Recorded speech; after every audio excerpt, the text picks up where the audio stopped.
চা খেতে এসেছি।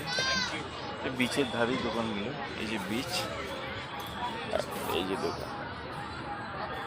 বাবু চা। আমি প্রচণ্ড ক্লান্ত হয়ে গেছি, সেই সকালবেলা কটায় উঠেছি ভুলে গেছি, 5:30 না 5টায় উঠেছি। 5টায় না 4টে। হ্যাঁ 4, আমি সেটাই ভাবছি, আমরা বেরালাম 5:30টায়, কী করে 5টায় উঠলাম। যাই হোক 4টের সময় ঘুম থেকে উঠেছি, কোনোদিন উঠি না জীবনে, এই জীবন মানে ঘুরতে গেলেই ওঠা হয়। তো 4টার সময় উঠেছি, আর পুরো শরীর ছেড়ে দিয়েছে আমার, খেয়ে দিয়ে তো এমনি ছেড়ে দিয়েছিলো, তারপর এত দূর হেঁটে ফেটে এসে আরও ছেড়ে দিয়েছে শরীর। তাই একটু চা না খেলে আমার শরীর একদম চাঙ্গা হবে না এখন। তাই একটু চা খাওয়ার চা জন্য এসে চলে গেছে। এসেছি।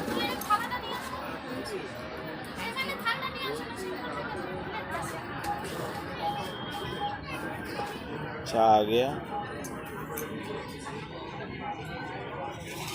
अब चलो चाय पीते हैं। पूरा बाली बाली हो गया मेरा पैंट। জামা কাপড় বালি হয়ে গেছে, সবচেয়ে বড় কথা আমার পুরো জামাই বালি।